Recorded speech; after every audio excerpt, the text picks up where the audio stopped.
Metre room में metre तो लगता है, उसके साथ कौन सा मटेरियल लगता है, कौन सा पाइप लगता है, और जो पानी गिरेगा उसमें मेंटेनेंस का टाइम है, कोई लीकेज का टाइम है, ड्रेनेज में क्या लगेगा, और बेसमेंट में होगा तो ज़्यादा डाउन होगा तो हमको कैसे पानी सम्प पंप से जाएगा, क्या क्या मैटर लगेगा हम पूरा बताएगा।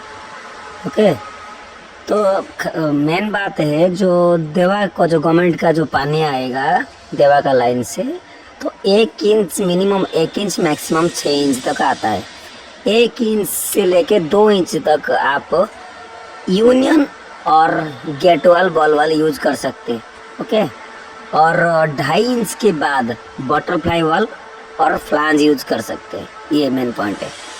उसके बाद जो लगेगा मटेरियल, पहले एंट्री जो पानी होगा, पानी का एंट्री में एक लगेगा बटरफ्लाई वाल। ओके। उसके बाद लगेगा स्टेनर।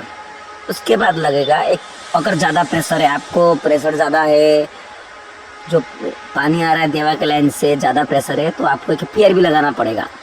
उसके बाद आपको एक मीटर लगाना पड़ेगा। मीटर के बाद एक एनआर भी लगाएंगे, क्योंकि ना जो वापस पानी ना जाए रिटर्न किसी कारण के वजह से। उसके बाद फिर बटरफ्लाई वाला लगेंगे, क्योंकि ना जो पानी जाएगा और पानी जो आ रहा है उसके बीच में ये रहेगा पानी, हम कुछ मेंटेनेंस करने का टाइम में कुछ पानी ना वेस्टेज हो और आसान हो जाए काम, तो इसके लिए दो तरफ 2 बटरफ्लाई लगेगा। और पहले से बता चुका हूँ क्या क्या मैटर लगेगा। उसके बाद जो पानी मेंटेनेंस के लिए, जो मेंटेनेंस में जो पानी गिरेगा वो पानी भी ड्रेन होना चाहिए, तो उसमें एसएस का पानी रहेगा, तो हर टाइम तो एसएस का ही ग्रेटिंग लगेगा। उसके बाद अगर ऊपर कोई फर्स्ट फ्लोर है या ग्राउंड फ्लोर में हुआ है तो उसके साथ ड्रेनेज के लाइन में स्लोप के हिसाब से चला जाएगा। अगर ज़्यादा नीचे बेसमेंट के नीचे है तो आपको सम्प पंप लगाना पड़ेगा। सम्प पिट रहेगा, छोटा हो बड़ा हो सम्प पिट रहेगा, उसमें सम्प पंप रहेगा और फ्लो स्विच के हिसाब से वो चलेगा। फ्लो स्विच से जो तैरने लगेगा तो वो ऑटोमेटिक पंप चालू हो जाएगा, जब पानी खाली हो जाए अपन अप डाउन होके ऑफ हो जाएगा, वो सम्प पंप लगेगा। ओके। उसके वजह से वो मटेरियल यूज होगा। और सम्प पंप में क्या लगेगा, वही सेम सेम, अगर साइज के हिसाब से वाल लगेगा और एक एनआर भी लगेगा जो आउटसाइड में। इन में एक स्टैंडर लगा सकते हैं, क्योंकि ना पानी गंदा पानी खींचेगा उस पंप के अंदर जाके फिर ख़राब करेगा, इसलिए हमको स्टैंडर भी लगाना पड़ेगा। यही है मटेरियल। ओके। और हम अगर ये तो आया मेन गवर्नमेंट के लाइन से, देवा के लाइन से पानी आया, तो पानी हम कैसे बिल्डिंग को लेंगे, ये टैंक में भरने के लिए हो गया।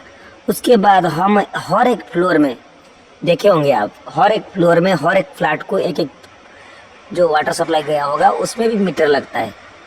तो वो रूम नहीं है, वो पैसेज के एक साइड में दिया हुआ होता है साफ के साथ, उसमें वो लगाते हैं, ये है, समझ गए।